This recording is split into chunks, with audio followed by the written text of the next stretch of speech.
Cuando hablamos de células vegetales, tenemos que tener en consideración que son células que están generalmente formando a los vegetales, tal como su nombre lo dice, las plantas, el pasto, una flor, ¿cierto? Y por lo tanto tienen una forma diferente a las células animales. Como el nombre lo dice, son células eucariontas porque básicamente también tienen un núcleo desplazado, es decir, movido hacia un costado, básicamente por este organelo bastante grande, ¿cierto? Que se denomina vacuola. Vamos a comenzar diciendo que las células vegetales tienen varias capas, tienen una capa más que las células animales. En color damasco estamos viendo la parte más externa que corresponde a la pared celular, que le ayuda a darle un poco más de rigidez. Es como el cemento que le echamos a una pared de ladrillos, ¿ya? Entonces va a quedar más rígida de lo que estuviese sin este cemento. En color verde lo que tenemos es la membrana plasmática, ¿cierto? Que es una membrana que, tal como las paredes o la puerta de una casa, permite el ingreso y salida de sustancias. Y en color gris lo que tenemos es el citoplasma, que es lo más grande, y en ese citoplasma, al igual que la célula animal, encontramos distintos organelos y en distinta cantidad. Y en este caso el número 1 corresponde a las mitocondrias, que son organelos, ¿cierto?, que tienen la capacidad, como dijimos anteriormente, de producir moléculas de energía. Ya cuando yo ingiero alimentos, estos alimentos me dan energía para poder hacer las cosas, por lo tanto en esta célula vegetal también se obtienen moléculas llamadas ATP y con eso la célula puede realizar múltiples funciones.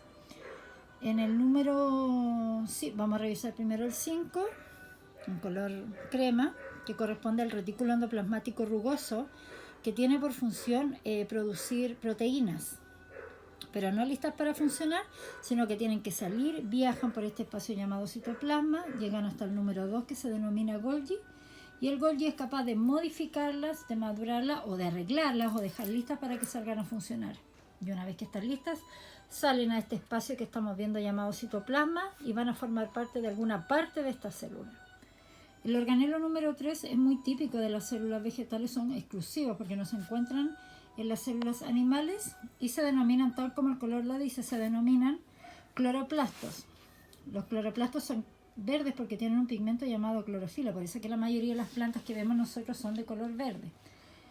Y los cloroplastos tienen la función de realizar la fotosíntesis, ¿ya? Recordemos que las plantas, todo el reino vegetal, se denominan autótrofos porque tienen la capacidad de realizar la fotosíntesis y producir su propio alimento. Por lo tanto, estas moléculas específicas son las que me van a permitir a mí formar mi propio alimento. Este organelo obviamente que no lo encontramos en las células animales. Después tenemos esta otra estructura que es bastante similar al número 5, que se denomina retículo endoplasmático liso por su aspecto, porque no tiene ribosomas adheridos. Y tal como ocurre en la célula animal, el retículo endoplasmático liso forma moléculas de lípidos, que también van a formar parte finalmente de toda esta célula. Y como decíamos anteriormente, si comparamos la célula vegetal con una célula animal, claramente estos cloroplastos nosotros no los observamos, porque las células animales forman parte de los animales, los humanos, ¿cierto?, los distintos reinos que son heterótrofos, es decir, se alimentan de otros. En el número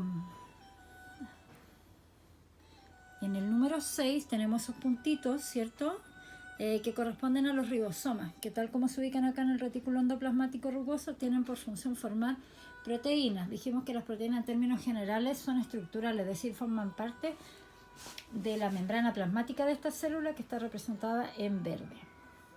Cuando vamos al punto número 7, tenemos el citoesqueleto, que son filamentos delgados que se ubican por toda la célula, por todo este espacio que queda libre, ¿cierto? Acá tenemos representados solamente 2 en color rosado, que regulan todo lo que se mueve dentro de la misma célula. Y finalmente tenemos en este caso los cromosomas, que hay representados en este caso hay 4. Hay que recordar que cada especie, cada célula de cada individuo tiene una cantidad específica de cromosomas. En este caso esta célula contiene 4 cromosomas que además se encuentran duplicados. Y como dijimos anteriormente, los cromosomas tienen la capacidad de almacenar las características físicas de un individuo, en este caso de un individuo vegetal. Y por último, el número 8, que es la estructura que ocupa un mayor espacio en todas las partes. Lo que tenemos acá es una estructura llamada vacuola. La vacuola es como un reservorio. Podríamos compararlo con algo que almacena agua. En este caso, un bidón a lo mejor que tenemos en la casa, o muchos bidones o muchas botellas donde almacenamos agua. Esta célula utiliza esta vacuola para almacenar agua y sales minerales. Y como ustedes lo ven, ocupa la mayor parte del espacio interno de la célula. Por lo tanto, el resto del organelo debe ubicarse en los espacios finalmente que quedan. Por lo tanto, una célula eucarionte vegetal posee organelos específicos, como la capa más externa en color crema, que es la pared celular, esta vacuola muy grande y estos cloroplastos de color verde. Y cuando comparamos ambas células, podemos observar que tienen diferentes formas, diferentes componentes, distintos números en las capas que lo rodean y también tenemos diferentes organelos.